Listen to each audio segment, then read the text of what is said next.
성경 한번 보세요. 골로새서 3장 19절이에요. 골로새서 3장 19절.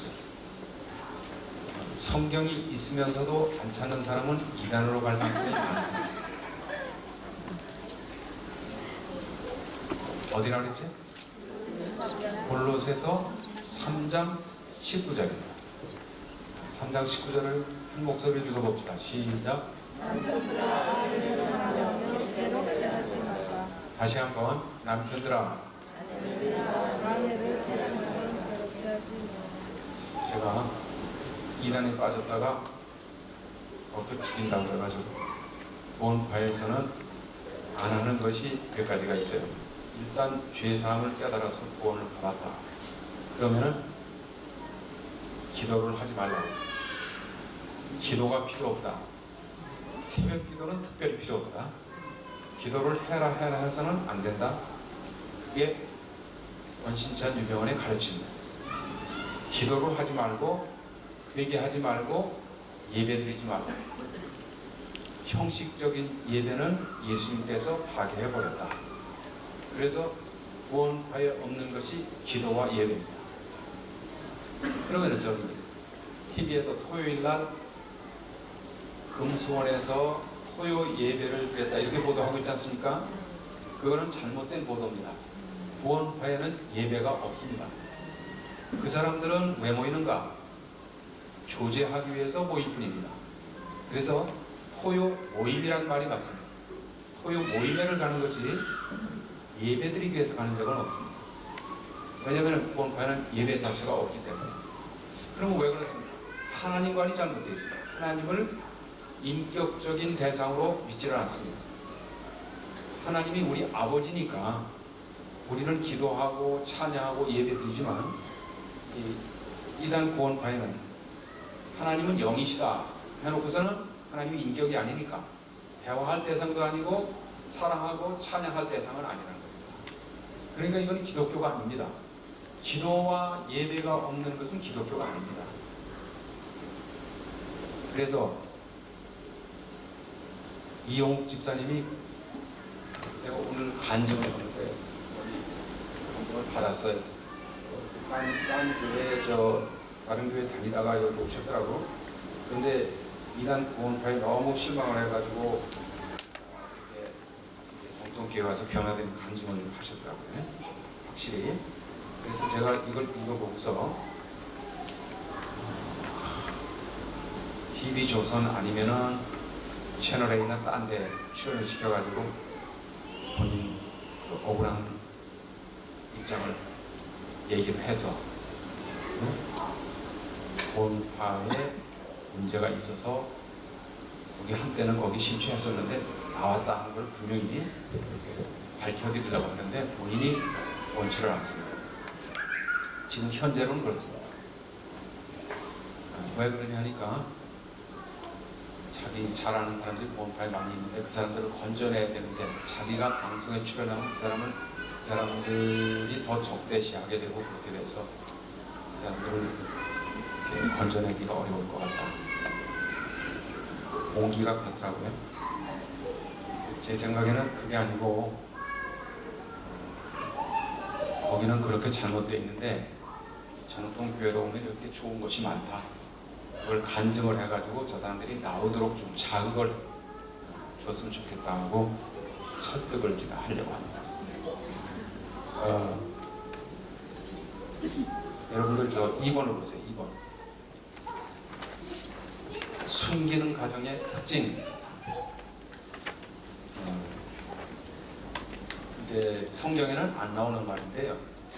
엮이는 순기능이라는 말은 가족 치료사들이 만든 말인데 왜 그러냐면 객관적으로 사회과학적으로 설명을 하려면 기능을 얘기하는 거예요. 그러니까 순기능 가정, 엮이는 가정. 평범한 말로 하면은 건강한 가정, 병든 가정. 이렇게 말할 수 있겠죠. 아니면은 순기능 위에다가 행복한이라고 쓰면 되겠습니다. 보통 사람들이 행복한 가정 그랬을 때 그게 순기능 가정입니다. 제가 엮이는 가정 출신인데 그래가지고 이제 우리 아버지가 어머니를 사랑하는 것을 돈을 보지 못하고 자랐단 말이에요. 사람은 돈을 보고 배우는 거거든요. 근데 그런 돈을 보지 못했기 때문에 아내를 어떻게 사랑할지도 몰랐어. 연애할 때는 다 사랑하지. 그런데 결혼해서 같은 집에 살면서 구체적으로 어떻게 하는 게 사랑인지를 모르는 거예요. 그래가지고 관음 목사님 설교를 듣는데 아내를 사랑하고 괴롭히지 말라. 성령님께서 너는 거꾸로 살고 있지 않냐? 아내를 괴롭히고 사랑하지 말지어다. 8년 됐는데 제가 결혼한 지 8년 됐을 때 사랑의 교회를 갔는데 옥하는 목사님이 말씀을 통해서 책망을 하는 거예요. 성령님이 책망을 하는 거지.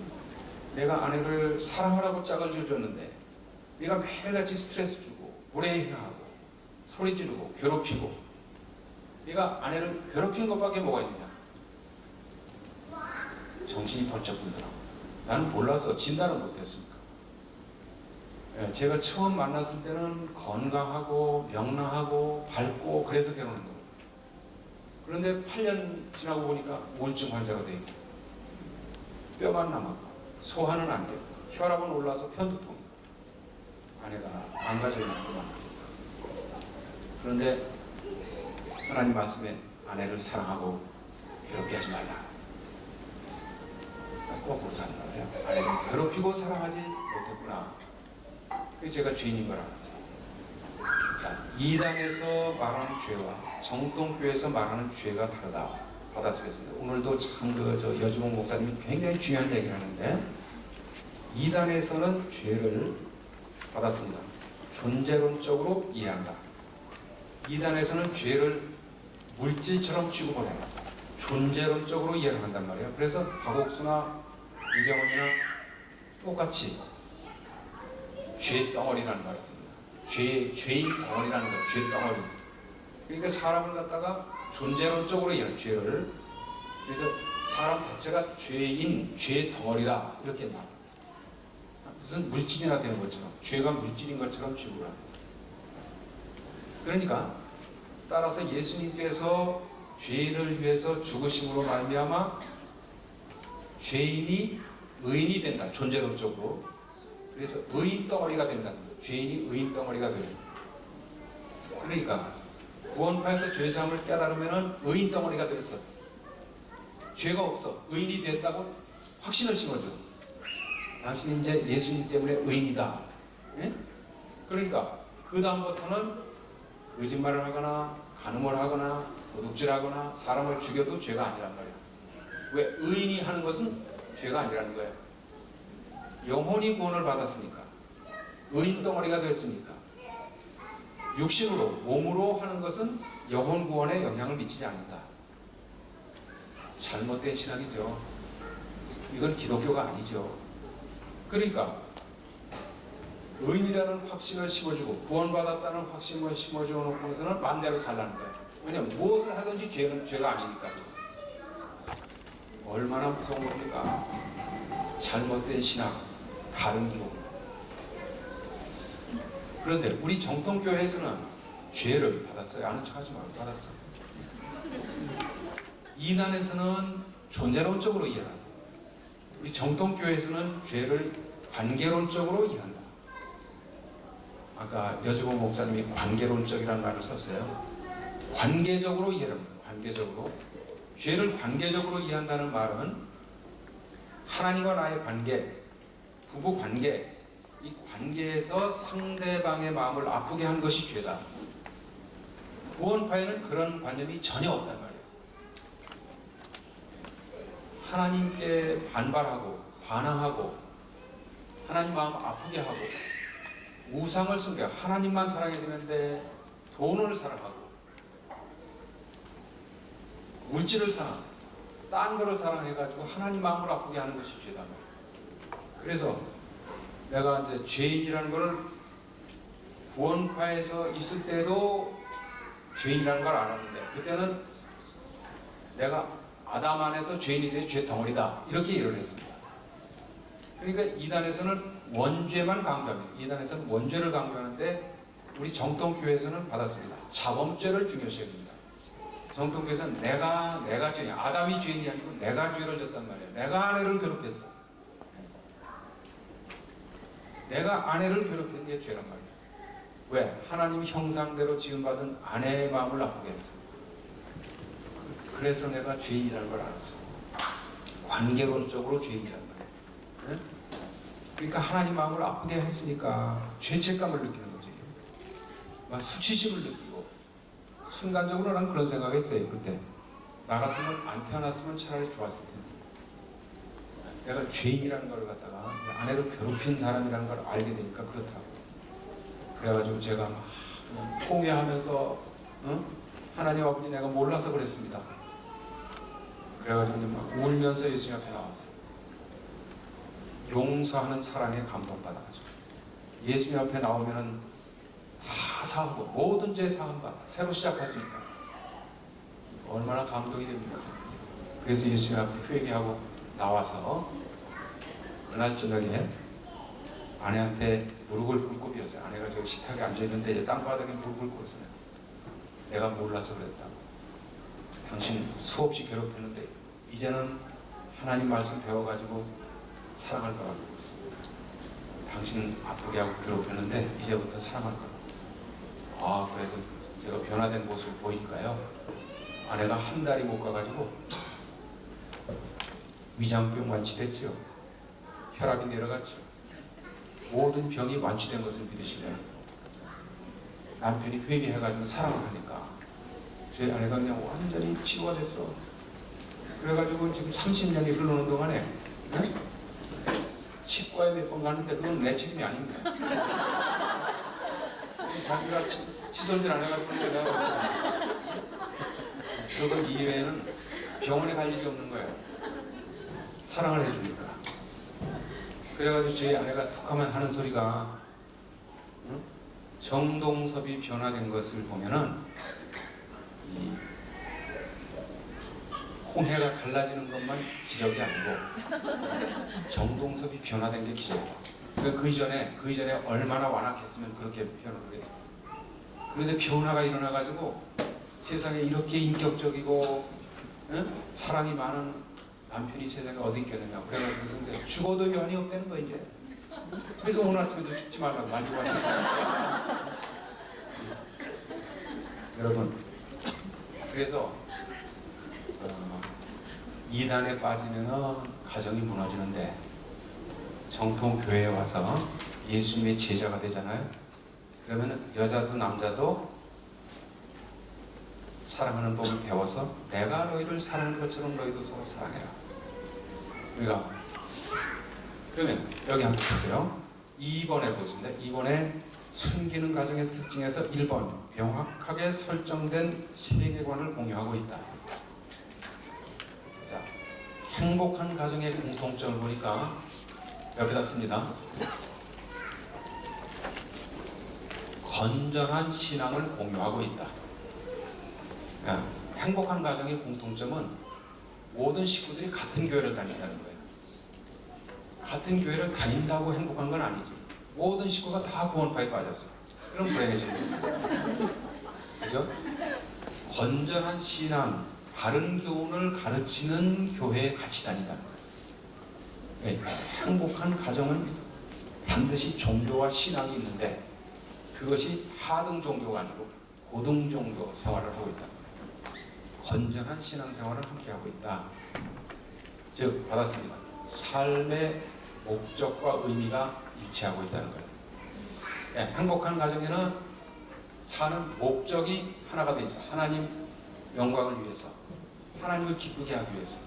먹든지 마시든지 무슨 일을 하든지 하나님을 기쁘게 하기 위해서 산다. 그런데 불신자 가정 있죠? 엮이는 가정에는 하나님이 있는지도 몰라. 왜 사는지를 몰라. 두 번째, 행복한 가정. 피차 사랑과 감사를 표현할 줄 안다. 행복한 가정에는요, 부정적인 감정보다는 받았습니다. 긍정적 감정을 더 많이 표현한다. 사랑과 감사. 여보 고마워. 다 당신 덕분이지. 사랑과 감사 표현이 많다. 숨기는 가정의 특징입니다. 세 번째, 의사소통을 잘한다. 정확하게 생각과 감정을 전달한다. 숨기는 가정에는 대화가 많다. 근데 언제 특별히 대화를 많이 하느냐 하면은 받았습니다. 식사 시간에. 식사하면서 그날 무슨 일이 있었는지, 학교에서 무슨 일이 있었는지 서로 대화가 많다는 거죠. 연구를 해보니까 저녁 식사를 하면서 대화가 많다. 숨기는 가정에는. 근데 요즘에는 그게 쉽지가 않아요. 다들 바쁘니까 식사 시간이 안 맞을 수도 있어요.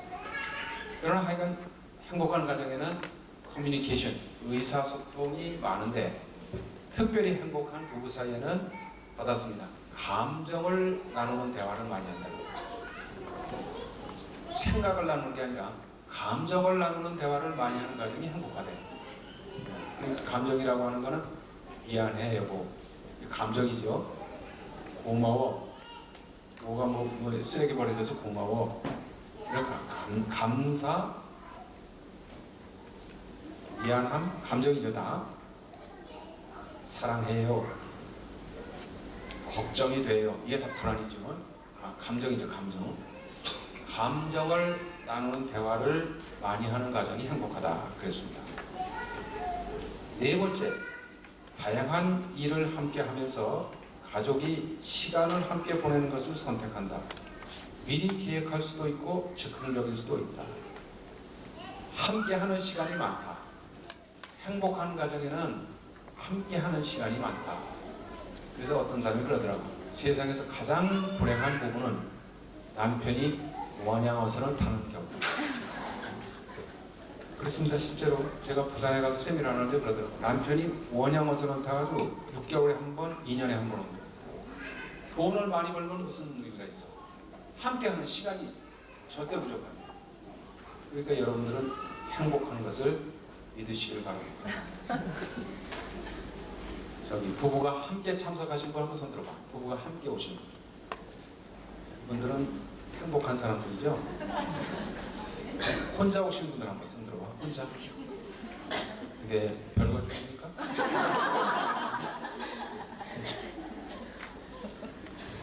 함께하는 시간을 만드는데 특별히 중요한 것은 받았습니다. 여기다가 질적인 시간을 만들라 그러세요. quality time. 질적인 시간을 많이 만들면 좋다. 그냥 양적인 시간 말고, 그러니까 남편은 신문 보고 있고 아내는 요리하고 있고 집안에 같이 있기는 있는데 그것은 양적인 시간이고요. 양적인 시간은 많이 보내도 아무 의미가 없다는 거예요. 네, 질적인 시간이라는 말은 마음을 함께 하는 시간, 마음을 함께 하는 시간, 대화하는 시간, 산보를 함께 하는 거, 이런 거는 외식을 함께 하는 거, 이것은 질적인 시간이다. 그거는 quality time. 양적으로는 하는 시간을 갖지 않아도 질적인 시간을 함께 하면은 친밀감이 느껴집니다. 자, 그 다음에 다섯 번째, 가족에 대한 책임감을 공유하며 피차 간의 약속을 중시한다. 약속을 지킨다. 그 약속 가운데 이제 중요한 것이 뭐냐면 받았습니다. 생일, 결혼 기념일, 그게 하나의 약속이거든요. 아니면 추석, 명절 때 이렇게 같이 만나고 선물하고 그런 것을 중요하게 여긴다는 거죠. 여섯 번째, 도전과 위기에 능동적으로 대처한다. 갈등 해소 능력이 있다. 도전과 위기에 대처한다. 자, 행복한 가정에는 위기가 없다. 그런 뜻이 아니고요. 나라도 그렇고 가정도 그렇고 세월호 참사 같은 위기가 온다는 거예요. 북한에는 23층 아파트가 붕괴해서 무너진단 말이에요. 어떤 것이 더 큰 위기냐? 내가 볼 때는 북한이 더 위태롭다고 지금. 응? 무너질 아파트가 여러 개가 더 있거든요. 응?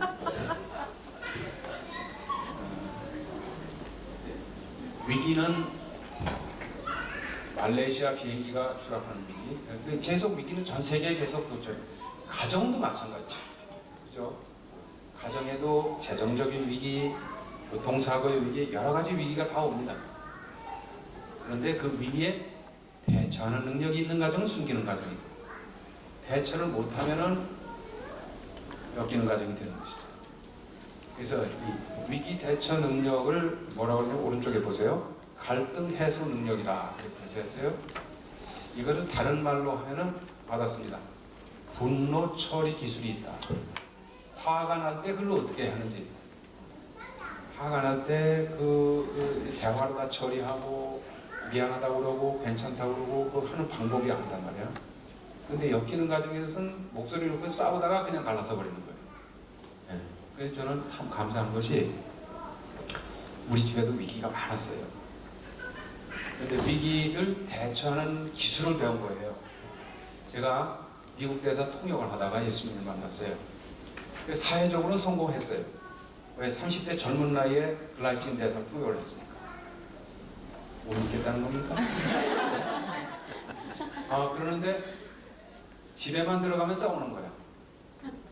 대화를 했다 하면은 언성이 높아지고 싸우는 거예요. 그런데 대사관에 가서 영어를 하면 잘 통하는 거야. 영어는 잘 통하는데 한국말로 하면서 싸우는 거야. 그러니까 요거는 갈등 해소 기술이 없어서 그런 것이지. 그래서 안 되겠다. 예수님 만난 다음에 이제 마음의 평안은 오고 기본적으로 방향은 바뀌었는데 구체적으로 부부관계를 어떻게 해서 행복한 가정을 이루는지는 모르겠단 말이야. 그래서 사표를 내고 가정사역을 전공해가지고 좋은 아버지, 좋은 남편 역할을 배우기 위해서 유학을 했어요. 한 번밖에 못 사는 건데 행복한 가정을 한번 만들었으면 좋겠다. 그래가지고 제가 이제 미국에서 4년 유학을 했는데 석사, 박사를 4년 만에 마쳤어요. 놀래지도 않아요. 아니 석사, 박사를 4년에 마치는 사람이 어디 있어? 응? 그렇지? 박사만 해도 6년 걸리는 사람들 많아. 난 2년에 박사과정을 마쳤다니까. 거기다가 수석으로 졸업을 했잖아. 놀래지도 않아요. 그런데 그게 중요한 것이 아니라 미국에서 그 공부는 실습을 많이 시키거든요. 이렇게 이론보다 과제물은 매일 숙제를 내는 거야. 대화하는 방법을 가르치고서는 실제 집에 가서 대화를 해가지고 그 다음에 보고서를 써내게 하는 거야. 공감이 뭔가, 반영, 미러링이 뭔가를 가르치고서는 그거를 실습을 해서 보고하게 하는 거예요. 그러니까 집에 가서 안 할 수가 없는 거죠. 배운 대로 실습을 한 거예요. 그때 진짜로 아내하고 관계가 좋아지는 거예요. 아내가 특별히 대화를 좋아하거든요. 받았습니다. 아내는 말하는 재미로 산다. 난 그건 몰랐어. 여자한테 대화가 그렇게 중요하다는 건 몰랐어. 근데 이제 대화가 통하는 거야, 말이. 요즘에는 잠을 안 재워줘. 대화가 잘 통하니까 새벽 1시, 2시까지 계속 대화를 하는 거야. 그래도 이상해요. 자는 시간이 짧은데도 수면하는 게 대화가 잘 통하니까. 이 대화를 가르쳐가지고 받았습니다. 부부관계의 혈관이라고 합니다. 결혼의 혈관이라고 합니다.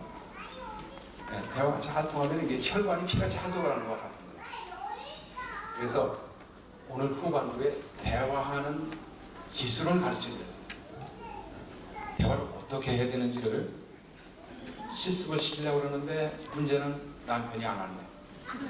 남편하고 대화를 하는데 부부가 같이 오신 분들은 이게 수지 맞았는데, 근데 여자끼리도 대화하고 뭐 실습해가지고 남편한테가 가르치고서 하면 될 거 아니야. 낙심할 필요는 없다 이거죠. 7번째입니다. 7번째. 서로에 대해서 많이 알고 있다. 아는 만큼 사랑할 수 있다. 무엇을 알아야 하나. 받았습니다. 지식과 사랑은 비례한다. 여러분 성경에 보니까 베드로전서 3장 7절에 이런 말씀이 있어요. 남편 된 자들아 이와 같이 지식을 따라 너희 아내와 동거하고. 다 같이 한번 따라 합시다. 지식을 따라. 거기다 한번 쓰겠어요. 지식을 따라 동거하라. 지식을 따라 동거하라. 자, 베드로전서 3장 7절 말씀이죠. 이거는 명령입니다. 지식을 따라 동거하라 그랬습니다. 그런데 세상에는 무식을 따라 동거하는 부부가 너무 많다는 거예요. 제가 결혼 초에 무식을 따라 아내와 동거했어요. 그런데 지금은 지식을 따라 아내와 동거하고 있습니다. 알아야 된다는 거예요. 배우자에 대해서 알아야 된다. 받았습니다. 배우자에 대해서 배우자. 배우자에 대해서 배우자. 그래서 배우자가 왜 배우자니까? 배우자, 배우라고. 남편과 아내에 대해서 서로 공부해서 배우자는 거예요. 배우자는.